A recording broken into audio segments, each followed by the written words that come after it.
Bonsoir à vous, partout où vous suivez cette capsule. J'espère que vous allez bien. De mon côté aussi, Dieu fait grâce.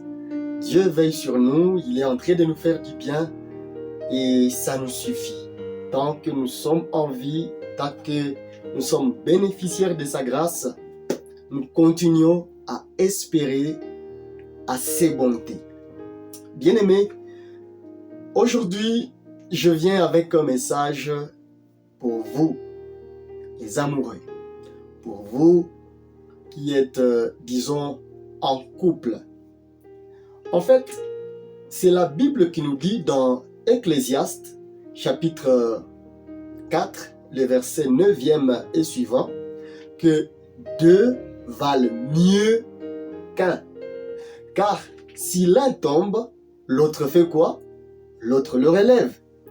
Et cette même Bible continue à nous signaler que dès le commencement d'ailleurs, Dieu avait vu qu'il n'est pas bon ou qu'il n'était pas bon que l'homme soit seul. Qu'est-ce que Dieu a fait? Dieu a fait l'aide semblable à Adam. Il a pris la côte d'Adam et il a fait sortir de cette côte-là une femme qu'on a appelée Ève. Ils ont eu des enfants, ils ont vécu ensemble. Et dans l'histoire de l'humanité, toute la multitude que nous voyons sur la planète Terre, on nous fait comprendre que c'est à partir d'un couple que Dieu avait placé initialement sur la Terre. Alors bien aimé, on continue à voir cela. Il y a de cela, je ne sais pas, quand on passait, si je prends l'exemple de mes grands-parents, ils n'étaient que deux, disons grand-père et grand-mère. Mais dans l'histoire de ma famille, j'apprends que ma grand-mère a eu 13 enfants. Celle qui au départ était seule, sans avoir rencontré son époux, quand elle a rencontré son époux, ils ont eu ensemble 13 enfants. Et de ces 13-là, nous sommes plusieurs petits-fils. Les 13, chacun a déjà son couple et on est déjà beaucoup de petits-fils. On est autour, considérant juste la lignée de ma grand-mère, nous sommes autour de 200 petits-fils aujourd'hui. Petits-fils, des petits-fils, des petits-fils, il y en a. Ma grand-mère a eu la grâce de voir 4 générations après la génération de ses enfants. Après la première génération qu'elle a eu à enfanter, elle a reçu la grâce de voir les enfants des enfants de ses enfants. Vous voyez ça? Elle était femme de missionnaire et notre grand-père qui œuvrait à côté de missionnaires qui sont venus évangéliser l'Afrique a reçu cette grâce-là. Alors, bien-aimés, je reviens à ce que vous êtes et à ce que je trouve en cœur de partager avec vous aujourd'hui, la vie à deux. J'aimerais d'emblée vous préciser que quand la Bible dit deux valent mieux qu'un, il y a un si et seulement si que nous devons nous rappeler aujourd'hui. Savez-vous que si vous êtes à deux et que vous êtes dans la paix, vous êtes dans la joie, vous vivez le bonheur, ah oui, vous arriverez à dire deux valent mieux qu'un. Mais si vous êtes deux et chaque jour ce sont des conflits, chaque jour ça ne va pas,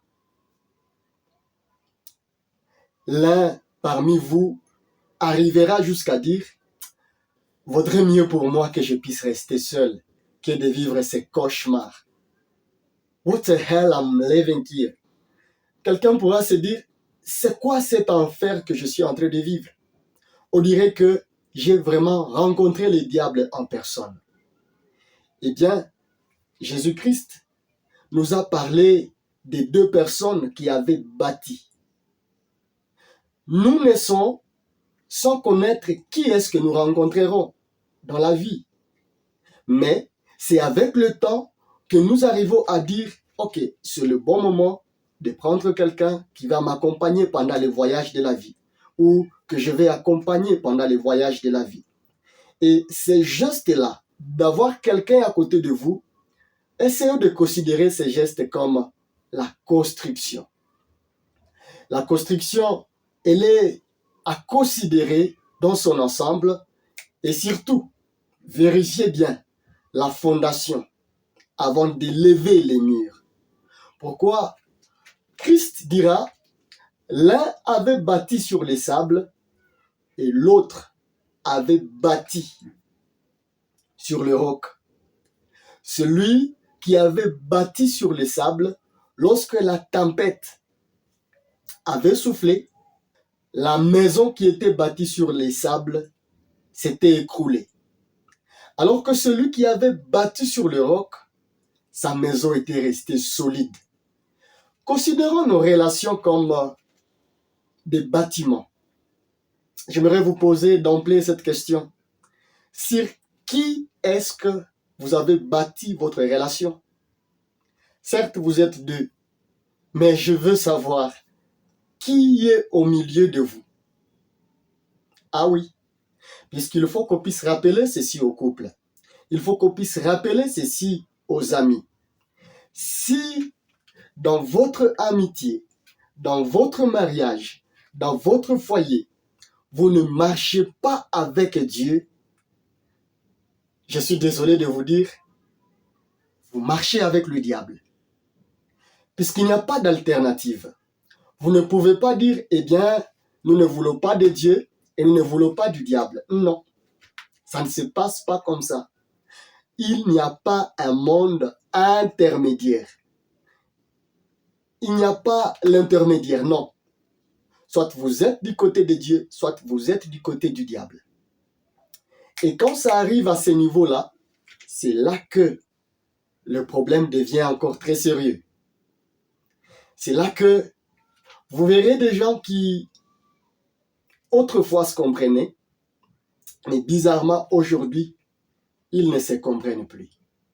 Peut-être parce qu'il y a l'un qui a le royaume de lumière et l'autre qui marche avec le royaume des ténèbres.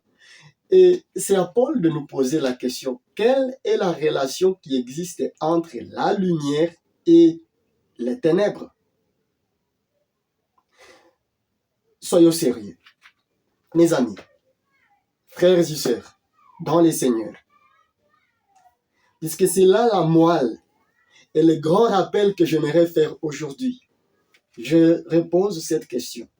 Sur qui est-ce que vous avez bâti votre relation? Ou avec qui est-ce que vous êtes en train de bâtir cette relation-là? Il y a des gens qui pensent que c'est parce qu'ils ont l'argent qu'ils sont autorisés maintenant de bâtir une relation. Ça ne se passe pas comme ça. Ou peut-être que vous êtes déjà dans une relation puisque vous avez regardé vos avoirs et vous avez dit je pense que c'est le bon moment de commencer une relation puisque je peux maintenant gérer une femme, une maison. Je ne refuse pas. Mais c'est un mauvais départ.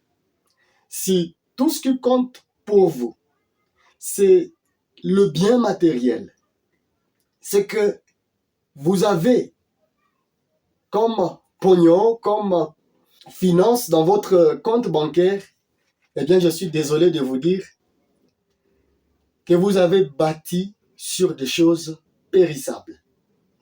Il y a d'autres encore qui ont dit, eh bien, nous allons nous rendre tout beau, nous allons nous rendre toutes belles, et ils ont fondé l'amitié, ils ont fondé la relation, le mariage, l'union de deux personnes, juste sur l'apparence physique.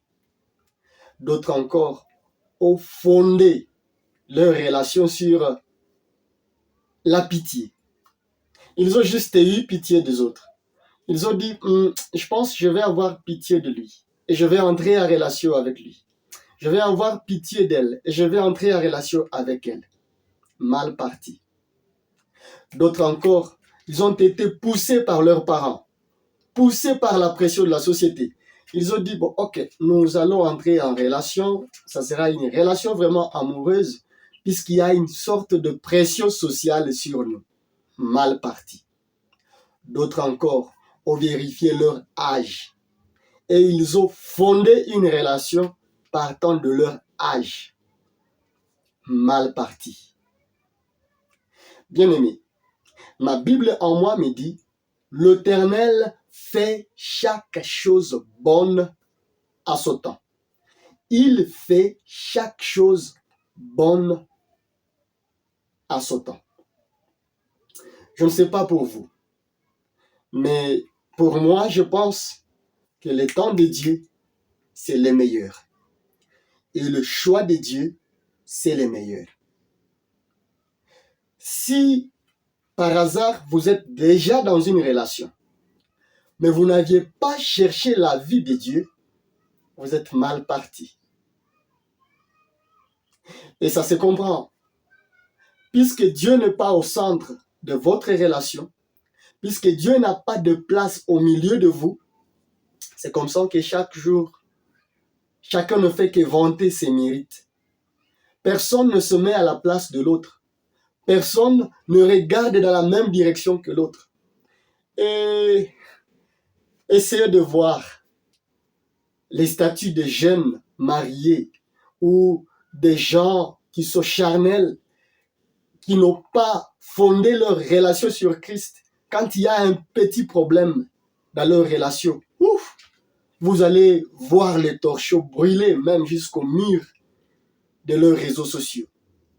Vous verrez des phrases telles que, je ne les cite pas ici, puisque vous avez l'habitude de voir ces phrases chaque jour, et vous verrez qu'il y a des gens qui vivent vraiment le regret simplement parce que la fondation n'a pas été solide. Ils n'ont pas choisi la bonne fondation. Cela étant dit, puisque la fondation est vraiment importante en toutes choses, j'aimerais vous partager 5 petits conseils aujourd'hui pour faire avancer votre relation amoureuse, pour garder votre vie d'amitié dans la volonté de Dieu. La première chose ou le premier conseil que j'aimerais vous partager aujourd'hui, c'est de considérer comme une grâce la personne que Dieu vous a envoyée. Si vous êtes déjà en couple, laissez-moi ajouter ce terme officiel ou officieuse, mais même si ce n'est pas encore officiel, mais quand même, vous voulez officialiser cela tôt ou tard, j'aimerais vous dire, premièrement, considérez la personne que Dieu vous a envoyée comme une grâce.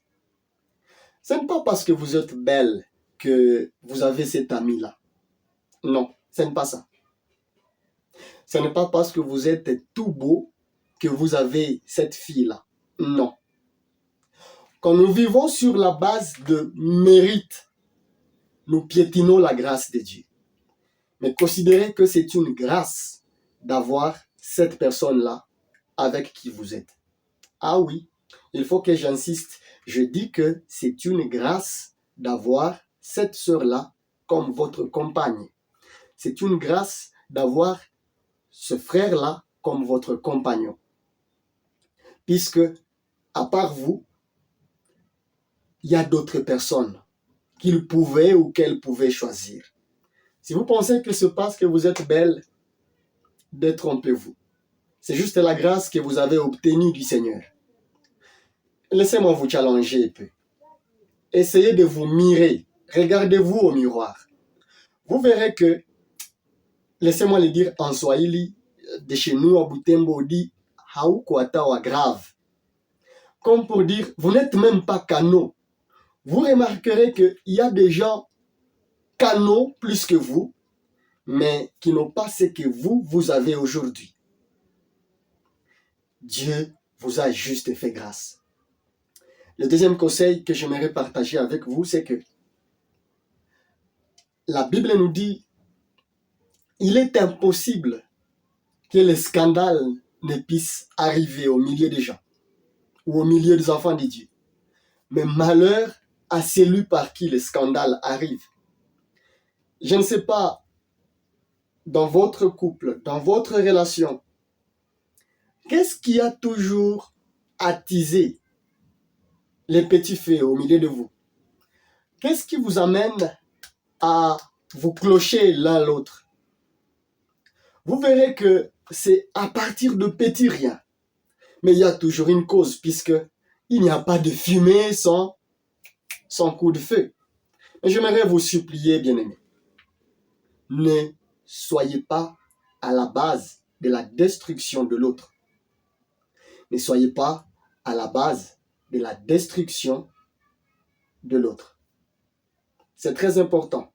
Sachez ceci, toujours dans le deuxième conseil que je vous partage, chacun d'entre nous apporte dans une relation pas d'abord ce qu'il a, mais ce qu'il est. Il amène ce qu'il est dans la relation. Vous amenez ce que vous êtes. Vous venez dans la relation avec ce que vous êtes. C'est cela d'abord. Avant ce que vous avez, vous apportez d'abord ce que vous êtes. Alors, il y a des gens qui sont dominés par Dieu. Quand deux personnes qui sont dominées par Dieu se rencontrent, waouh, c'est la gloire de Dieu. C'est la vie en mieux. C'est l'adoration. Mais quand il y a une personne qui a Dieu, l'autre n'a pas Dieu, il y a contrebalance, il y a déséquilibre. Puisqu'il y aura déjà contradiction de goût, contradiction sur beaucoup de plans. C'est que l'autre aimera, l'un ne l'aimera pas. Et ça sera déjà un déséquilibre total. Voilà pourquoi il est préférable que, enfant de Dieu, vous puissiez aller avec un autre enfant de Dieu. Étant conscient que tous vous êtes enfants de Dieu, vous vivrez avec une pure conscience et l'interpellation quotidienne, vous souvenant de la parole de Christ, malheur à celui par qui les scandales arrivent. Ne soyez pas l'occasion de chute pour votre voisin ou pour l'ami que Dieu vous a donné. Troisième conseil que je veux partager avec vous dans la vie de couple, c'est que vous devez tout faire pour que vous puissiez jouer votre rôle. Et qui dit jouer ce rôle, dit connaître ce rôle. Pourquoi il y a tant de déséquilibres dans des vies amoureuses? C'est parce que il y a quelquefois inversion de rôle. Il y a quelqu'un qui ne connaît pas son rôle et quand on va lui rappeler cela, on va le vexer. Soit il y a quelqu'un qui a oublié de jouer son rôle et à cause de cet oubli-là, il va vexer son ami ou son compagnon ou sa compagne et cela va créer une collision dans la relation, ce qui n'est pas bon. Connaître votre rôle, c'est capital. Et puis, le rôle que vous avez, n'est pas que physique. Le rôle que vous avez à côté de celui ou de celle que Dieu vous a donné est dans toutes les dimensions de la vie. Voilà pourquoi, puisque chaque jour qui nous est donné cet cadeau, chaque jour, nous avons besoin de l'aide de Dieu pour savoir ce que nous devons apporter à celui que Dieu nous a donné. Nous devons avoir le courage de demander à Dieu, Dieu, quel apport aurais-je aujourd'hui dans la vie de ma compagne ou de mon compagnon? Et cela fera en sorte que vous puissiez revenir chaque jour apprendre dans la parole de Dieu, la constitution des enfants de Dieu, votre conduite. Et en marchant selon la conduite guidée par la parole de Dieu, vous verrez la paix. Vous verrez l'épanouissement de votre couple. Vous verrez le calme régner. Quatrième conseil que je viens partager à vous qui êtes en relation, que vous soyez déjà officiel, marié ou pas encore en cours de préparation comme moi, j'aimerais vous demander de fournir un effort que ce qui se passe entre vous deux ne puisse pas fuiter. Ah oui, c'est l'affaire de deux personnes. Dans la mesure du possible, faites-vous serment l'un à l'autre de ne pas vous détruire, mais de vous bâtir et de vous élever. Que l'on n'attende pas un seul jour qu'il y a des oncles de tel, des tantes de tel, des parents de tel qui sont venus pour faire le ministère des bons offices. Savez-vous que la paix est possible? Je crois que la paix est possible. Malgré nos différences, malgré tout ce qui peut nous amener à avoir un point de vue divergent, moi je crois que la paix est vraiment possible. Et si la paix est impossible, soyez les bâtisseurs de la paix. Puisque il est écrit, heureux ceux qui procurent la paix. Procurer la paix à votre partenaire, c'est apprendre à l'aimer selon le modèle divin. Je vous fais ce devoir d'aller lire le caractéristique de l'amour divin dans 1 Corinthiens chapitre 13. Quand il dit l'amour est, je ne vous le donne pas, posez-vous la question, est-ce que cet adjectif qualificatif que l'on associe à l'amour est vraiment dans ma vie? Allez-y voir à partir du 4e verset comment est-ce que Paul est en train de décrire les caractéristiques de l'amour que l'on demande à chacun d'entre nous envers celui que Dieu nous a donné. Et donc, bien-aimés, faites tout pour que ce qui est entre vous reste au milieu de vous. Je ne sais pas vous, mais moi, je ne serais pas content d'attendre mes défauts dans la bouche de quelqu'un d'autre et que je pose la question, qui t'a dit ça? Et que cette personne-là me dise, c'est ton ami proche qui me l'a dit. Vous voyez ça? Ça va me blesser. Et pas seulement le défaut, mais il y a aussi d'autres petites choses qui ne sont pas à raconter dehors. Essayez de voir dans votre vie, n'y a-t-il pas de petites choses que par erreur vous avez fait fuiter? Attention à cela. Cinquième chose que je partage avec vous aujourd'hui, puisque je ne serai pas exhaustif, c'est de vous demander, s'il vous plaît, d'être sentinelle de votre partenaire. Puisque, souvenez-vous, dans 1 Corinthiens, plutôt dans Ecclésiaste 4, 9 et suivant, le passage par lequel nous avons commencé cette capsule, il nous a été dit, si l'un tombe, l'autre le relève. Si l'un a froid, l'autre va le réchauffer.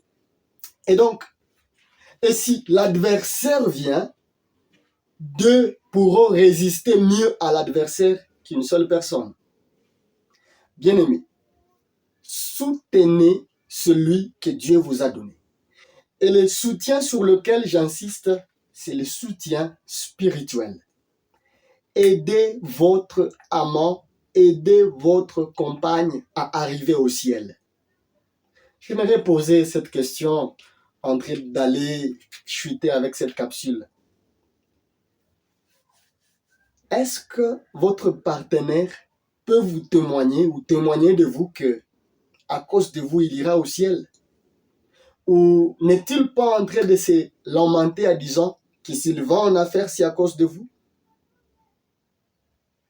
Prenons un peu de temps pour réfléchir à propos de tout ça. Le partenaire que Dieu t'a donné, est-ce qu'il t'aide à aller au ciel ou il t'envoie carrément en affaire? Je voudrais que dans notre prière aujourd'hui, nous puissions dire à Dieu, Dieu, moi comme Josué, que je dise, comme Josué l'avait dit dans Josué 24 et 15, et bien que d'autres choisissent les dieux qu'ils veulent. Mais moi et ma maison, nous servirons l'Éternel. Je me souviens de la femme de Job, qui, à un moment donné, lorsque Job est passé par les moments difficiles, la femme de Job a dit à Job, mais écoute, essaye de pécher contre Dieu et puis il va t'envoyer à te reposer calmement. Essaye d'insulter Dieu. Essaye de pécher contre ton Dieu toi aussi. Tu as tant souffert. Certains commentateurs de la Bible disent, la femme de Job, puisque c'est Job qui souffrait trop, était en train de dire à Job, Job, meurs, pourvu que je sois épousé par quelqu'un d'autre. Mais Job a été un homme d'équilibre. Qu'est-ce qu'il a fait? Il a dit à sa femme, tu parles comme des femmes insensées. Il n'a pas dit, tu es vraiment insensé. Non. Mais il a dit, tu parles comme des femmes insensées. Voyez-vous, Job a gardé son attitude. Job n'a pas cédé à la pression de sa femme, malgré la situation difficile qu'il était en train d'endurer. Il y a des personnes qui peuvent vous accompagner dans la marche vers le ciel et il y a des gens qui peuvent vous accompagner tout droit en affaires.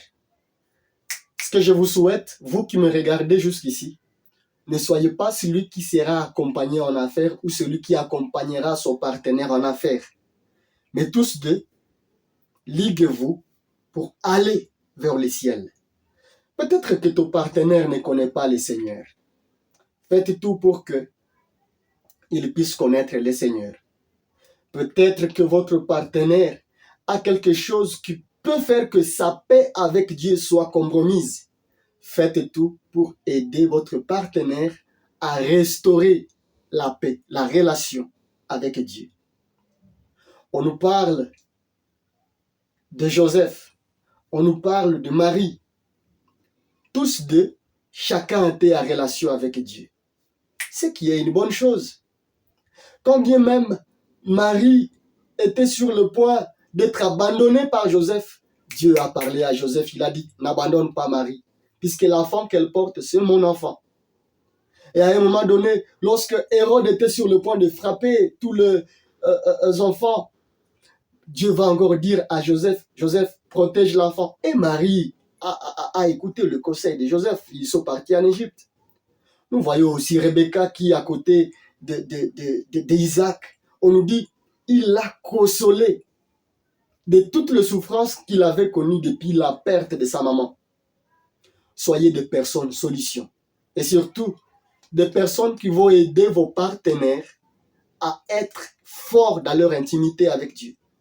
Il y a plusieurs personnes qui ont déjà perdu la joie, le goût de vivre, l'espérance de rester sur cette terre. Mais vous qui êtes là en train de me suivre, si Dieu vous a donné quelqu'un dans votre vie, soyez celui qui va l'accompagner dans la reconstruction de sa relation avec Dieu. Notre vie en globalité, considérant les aspects de notre vie comme de murailles, si vous avez un partenaire, soyez comme un Néhémie à côté de lui. Soyez là, identifiez les fissures qu'il y a dans la vie de votre partenaire et soyez là pour bander ces fissures-là, pour soulager votre partenaire, pour l'aider à avancer et non être un frein à votre partenaire et non être l'instrument du diable dans la vie de votre partenaire. Bien-aimés, je m'arrête par là pour aujourd'hui et je vous supplie de prier pour vous-même, de prier pour votre partenaire et de prier pour tous les autres couples au monde. Le diable, quand on lui ouvre la porte dans une maison, on sait ce qu'il vient faire. Dans une relation, on sait ce qu'il vient faire. Dans un cœur, on sait ce qu'il vient faire. Il ne vient que pour tuer, dérober, détruire. Et c'est pourquoi on nous dit, résistez au diable et il fera quoi? Il fuira loin de vous. Mais en disant il fuira loin de vous, ce qui précède ce passage-là dans 1 Pierre, chapitre 5, le verset 8, on nous dit, soyez sobres, puisque le diable est en train de rôder. Et quand nous voyons dans Jacques, chapitre 4, le verset 7, on nous dit que nous devons nous soumettre à Dieu. C'est en nous soumettant à Dieu, lorsque nous nous soumettons à Dieu, que nous trouvons la force de résister au diable.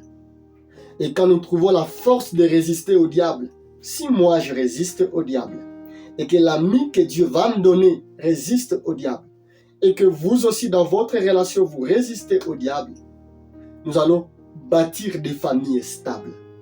Qui dit famille stable, dit société stable. Qui dit société stable, dit nation stable.